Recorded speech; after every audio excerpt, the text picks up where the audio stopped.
Hey, welcome to Tabletop Skirmish Games. I'm Lee, and in this video we'll be taking a look at the new free Warcry campaign that is linked to Cursed City.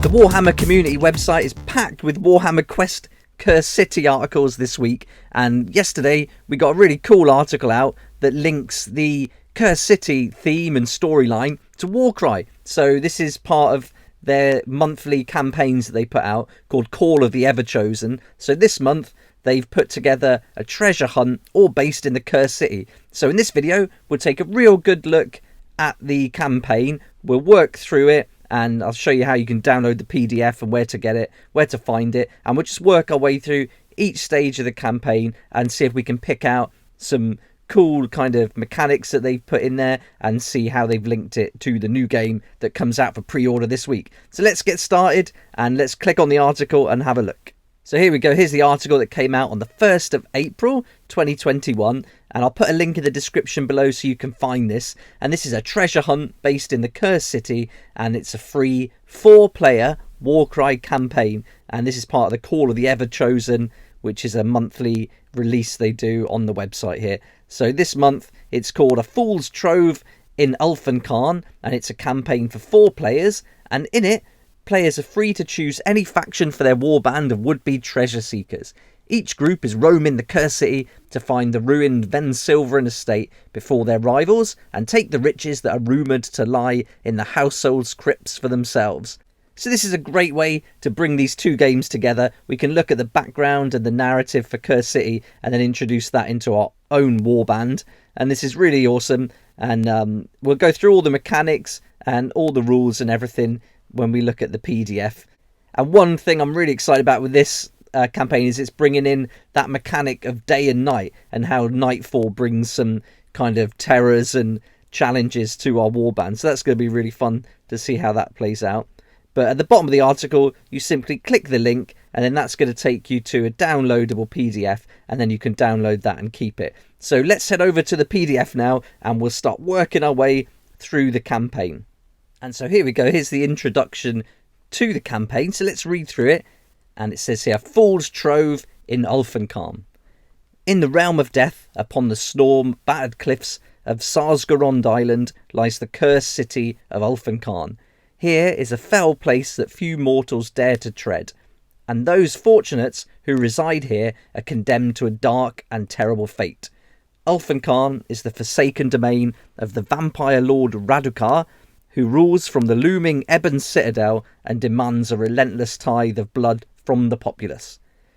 Lured by rumours of wealth unimaginable, your warband has come to the city and now searches for the grounds of the ruined Vensilveren estate.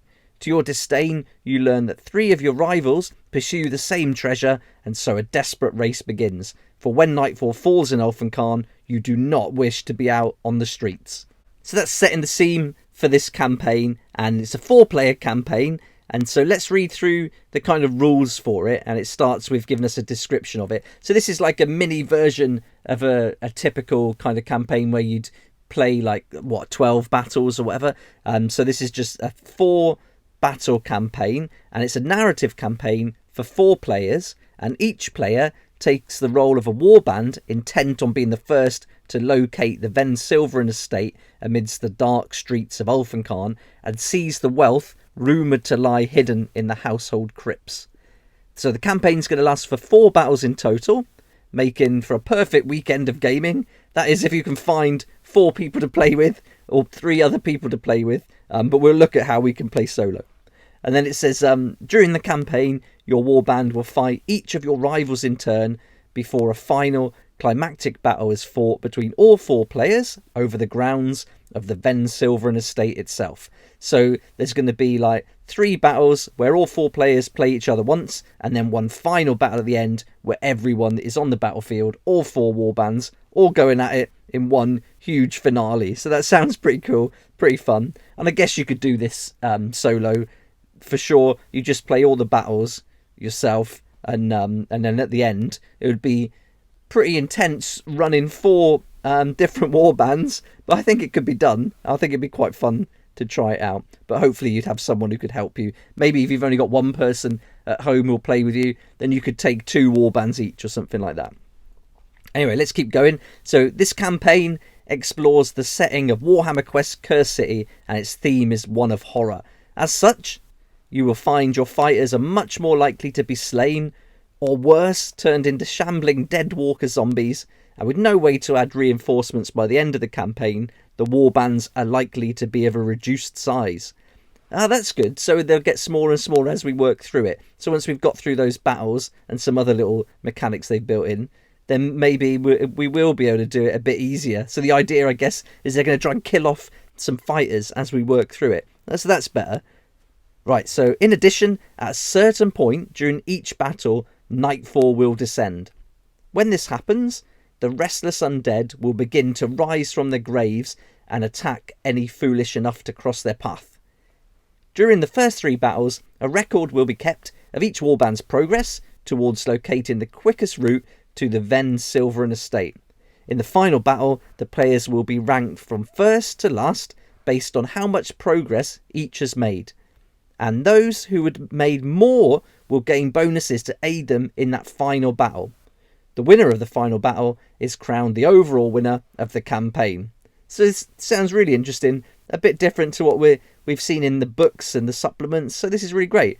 So it tells us how to get ready next, and it says each player musters a warband under the following guidelines.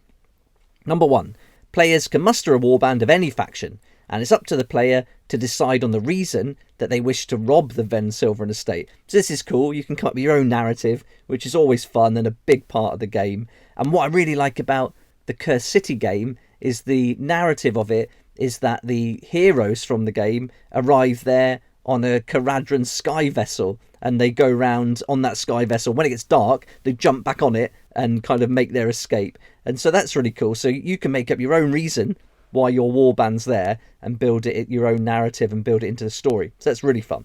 But now we're on to getting ready. Point number 2, the second guideline. You need 1,000 points worth of fighters can be added to the warband. So no more. But it says in addition to mustering a warband, the players will also need a collection of models to represent the restless undead of Ulfenkarn. If a player has Warhammer Quest Cursed City, which we won't have it yet, but we're going to get it soon, then this will include ample for the campaign. Otherwise, a player might have a collection of skeleton warriors or dead walker zombies that can be used, and it recommends that 10 of each are going to be sufficient. So now we've got the information we need to get ready. Now let's look at fighting the campaign battles. And once those steps are completed, the campaign is ready to begin. For the first 3 battles, each warband battles against each other warband once. The players can decide the order. Fight each of these campaign battles as follows. Number 1, battle groups are assigned as normal. Number 2, a player rolls on the victory table to determine which victory card is in play. And number 3, a player sets up the terrain, and they recommend that ruins and mausoleums will be good to use because they would resemble the dark streets of Ulfenkarn. So that's the first page, and let's head over to the second page now. So there's some more points to get ready to fight the campaign battle. So step number 4, 3 deployment cards are drawn. Each player discards one of them, starting with the player who did not set up the terrain, and the remaining card is the one that is used. The player who did not set up the terrain chooses which player uses which deployment points and orientates the deployment card. Any instructions on the victory card are carried out. And number 6, the twist of the battle is Nightfall, which we'll have a look at in a minute. And then number 7, the battle begins. And there you can see we've got the victory table to roll a d6 for to decide. And so we've got everything we need to get started. But there's this cool mechanic now, and this is all about the day and night, which is really interesting. And I think this is going to play a big part in these campaign battles, and is like the main mechanic behind the whole game. And it's all about spending the night in Ulfenkarn. And it says, in the aftermath of battle, the warbands find respite amongst the ruined buildings of Ulfenkarn to spend the night away from the horrors that lurk beyond, all the time wondering if their rivals are daring to continue the search for the Ven Silveren Estate while they do not. Perhaps you should send one of your warriors out into the darkness to scout ahead, and the players use a different aftermath sequence as follows. So after the battle, players do not earn glory. Instead, each player records their progress, and to do so, the player that won the battle rolls a d6, and the player that lost rolls a d3, and each player adds their score to their progress. And then the second point of the aftermath sequence is that once both players have recorded their progress, each must decide if they're going to send a fighter out into the night, starting with the player who won the battle. If they decide to do so, the player picks a fighter from their warband that is not their leader and that was not taken down in the battle. They then roll on the table below to determine the outcome. And so now point number 3, let's have a look at the table first. So this is the table out in the night, and so let's double check. Then so you make a roll. So it's a d6, so you roll a d6, and then these are the conditions you're going to meet. So it could be anything from never seen again to you find a small treasure to rolling a d6, and then you get add the score to your progress.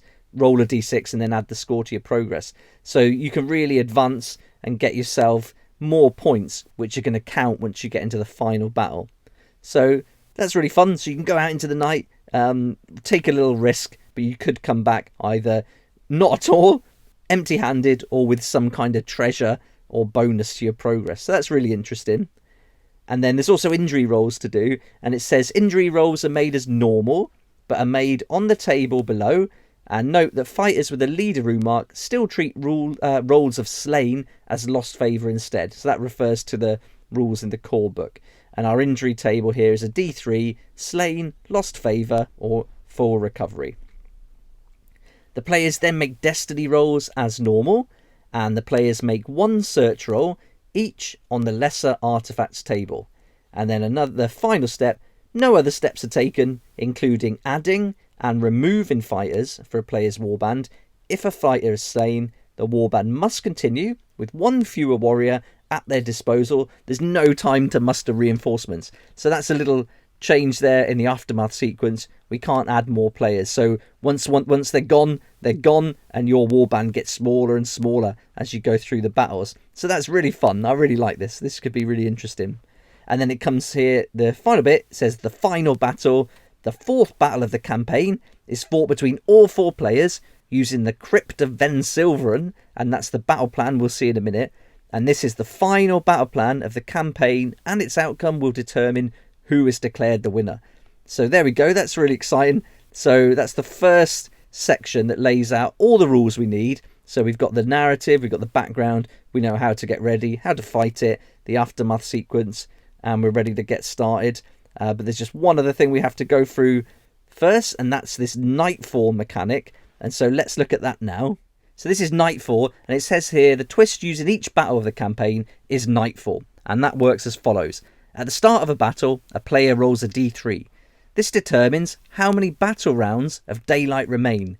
Once all the battle rounds with daylight have been played, Nightfall lasts for the remainder of the battle. For example, if a 2 was rolled, there would be 2 battle rounds of daylight, and Nightfall would begin at the start of the 3rd battle round. Once Nightfall begins, the Dead of Night and Restless Undead rules take effect. So this is great, and you've probably seen this in the Tome of Champions books, and if you haven't seen those yet, I've done some reviews on those books, and these kind of Restless Undead rules are in there. So it works almost like the it's Chaotic Beasts and Thralls, that kind of thing. So this is really great. So not only are you going to fight each other, you're going to have to fight the Restless Undead too. So let's have a read through and see how this is going to work. So it says, Dead of Night. No ability or attack action can be used to target an enemy fighter more than 3 inches away. So this is going to make things really up close and personal too. So this is going to affect everyone. So no ability or attack action can be used to target an enemy fighter more than 3 inches away. So any range weapons you got, forget it. You've got to get up close and get stuck in these battles here.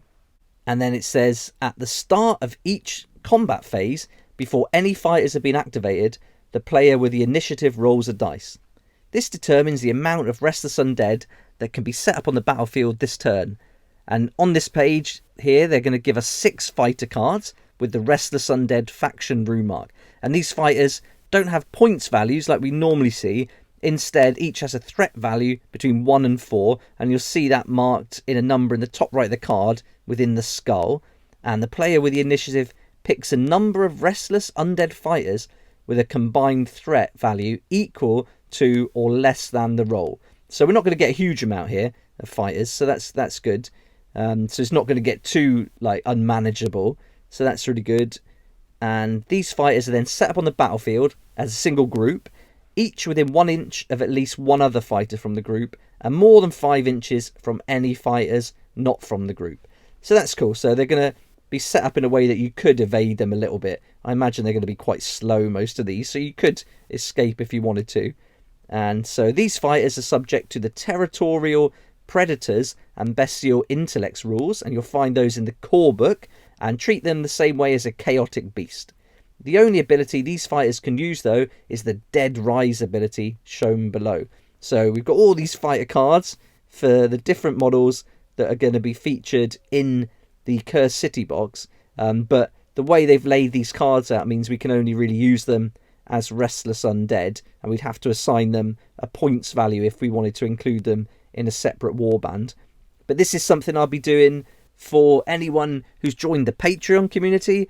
I'll be going through all the miniatures from the Cursed City box, and I'll be making some custom fighter cards and just sharing those PDFs on the Patreon community for everyone to see. So there's if you're a Vanguard or an Inspired Wizard, then you'll be able to get those cards and download and use them as well. So that's a feature I do every month, but I'm really going to focus heavy on Cursed City once it's released. And so if you're a Patreon already, thanks so much for joining, but look out for those cards coming soon too.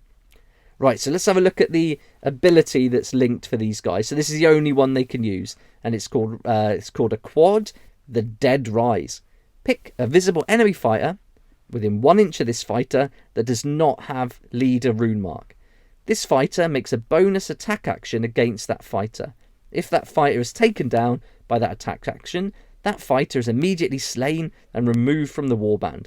If this happens, one new Dead Walker zombie with the Restless Dead faction rune mark is set up within 1 inch of this fighter. So that's great. So I guess the idea is you kill them, then they turn into a zombie. So that's really fun. So as they bring your warband down, they get more fighters. So that's really interesting. So you want to take these guys out really quick, or just stay out of their way as much as possible. So there we go. So that's the Nightfall Mechanic and all the fighter cards and the ability for the Restless Undead. But now let's look at the final battle. Okay, here we are now. We're at the Crypt of Vensilveren, and locked in a bitter race, 4 warbands converged upon the ruined Vensilveren estate, each eager to claim the treasure within the household crypt. To open the crypt, you will need to obtain the key and secure the entrance. But your rivals are not the only threat you face. The ruins of the estate are overrun with foul undead. So there we are. We got the scene set for us. We're at the Crypt of Vensilveren, and we're looking for that treasure. So this is really cool. And it says here, first to the grounds. Now we'll go through the rules for it. And there's a lot of... for a small campaign with 4 battles, there's a fair amount of rules here that we're going to have to kind of figure out and go through. But I think once you've read it a couple of times and then you just plan it out, I think it's going to be fine. And if you're playing on your own, there's going to be no hurry to play through it either. So that's good. But if you've stuck with me this far, thanks, and let's keep going and let's make it to the end and we'll get through all these rules. So here we are, first to the grounds.